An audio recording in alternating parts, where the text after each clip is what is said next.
अस्सलाम वालेकुम। मैं मनसिदी मिठवर बाला। सब शुक्र एहसान सारा अल्लाह रब्बुल आलमीन लाइ आहे जेको रोज़ी ॾींदड़ महिरबान रहम कंदड़ आहे। सब शुक्र एहसान सारा अल्लाह रब्बुल आलमीन लाइ आहे जेको रोज़ी ॾींदड़ महिरबान रहम कंदड़ आहे। क़ुरान अरबी ॿोलीअ में नाज़िल थियो आहे। क़ुरान करीम में मिसाल माण्हुनि लाइ ॾिना विया आहिनि। उन्हनि मिसालनि मां रुॻो फ़ाइदो रुॻो इल्म वारा माण्हू ई वठंदा आहिनि। क़ुरान अरबी ॿोलीअ में नाज़िल थियो आहे। क़ुरान करीम में मिसाल माण्हुनि लाइ ॾिना विया आहिनि। उन्हनि मिसालनि मां फ़ाइदो रुॻो इल्म वारा माण्हू ई वठंदा आहिनि। अल्लाह रब्बुल आलमीन ई ग़ालिब वॾी हिकमत वारो आहे। सब शुक्र एहसान सारा अल्लाह रब्बुल आलमीन लाइ आहे जेको रोज़ी ॾींदड़ महिरबान रहम कंदड़ आहे। अल्लाह ताला कसां आसमाननि ऐं ज़मीननि खे पैदा कयो आहे। उन जी तख़लीक़ अल्लाह ताला कज़ा आसमाननि ऐं ज़मीननि खे पैदा कयो आहे। उन जी तख़लीक़ काइनात में ईमान वारनि लाइ हिकु निशानी आहे। अल्लाह खां सवाइ को बि महबूद न आहे। सब शुक्र एहसान सारा अल्लाह रब्बुल आलमीन लाइ आहे जेको रोज़ी ॾींदड़ महिरबान रहम कंदड़ आहे। हज़रत नूह अलैहिस्सलाम जो ॿेड़ो, हज़रत दाऊद अलैहिस्सलाम जी ज़रिया, हज़रत सालिह अलैहिस्सलाम जी ॾाची, हज़रत मूसा अलैहिस्सलाम जी असालठ।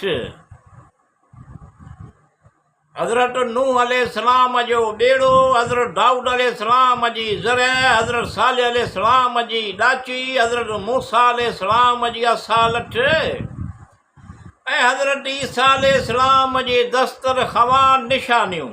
बेशक अल्लाह रब्बुल आलमीन हर शइ ते कुदरत रखंदड़ आहे। सब शुक्र एहसान सारा अल्लाह रब्बुल आलमीन लाइ आहे जेको रोज़ी ॾींदड़ महिरबान रहम कंदड़ आहे। नून जंहिं मच्छीअ जे पुठीअ ते ज़मीन आहे या दवात या लोहे महफ़ूज़ या 500 सालनि जे मुफ़ासिले जे।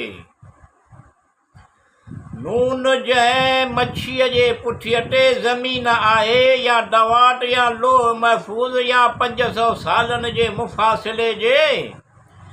डिघे कलम ऐं फ़रिश्तनि जे लिखतनि जो कसम अल्लाह रब्बुल आलमीन ॿुधंदड़ ॾिसंदड़ इहो ई हिकमत वारो बाख़बर आहे। सब शुक्र एहसान सारा अल्लाह रब्बुल आलमीन लाइ आहे जेको रोज़ी ॾींदड़ महिरबान रहम कंदड़ आहे। या अल्लाह रब्बुल आलमीन अल रहमान अल रहीम तूं सभु ॼाणींदो, तोखे सभु मालूम आहे। शैताननि जे शरगाह विसवसनि खां पनाह घुरां थो। तूं अमन सलामती अता करे, हिम्मत तौफ़ीक़ अता करे। सुञनि भींगनि बेवस लाचार मजबूर जी तूं ई मदद कर। या अल्लाह रब्बुल आलमीन अल रहमान अल रहीम तूं सभु ॼाणींदो, तोखे सभु मालूम आहे। शैतान जे शरगाह विसवसनि खां पनाह घुरां थो। तूं पनाह ॾे, अमन सलामती अता करे, हिम्मत तौफ़ीक़ अता करे। सुञनि भींगनि बेवस लाचार मजबूर जी तूं ई मदद कर। या अल्लाह रब्बुल आलमीन अल रहमान अल रहीम सेहत तंदुरुस्ती नेमत हज़ार अता कर। मिठियूं जूं आसां में तूं पुॼाए, मतिलब नेक मक़सद हासिल थियनि। खुशहाल खुशहाली अता कर।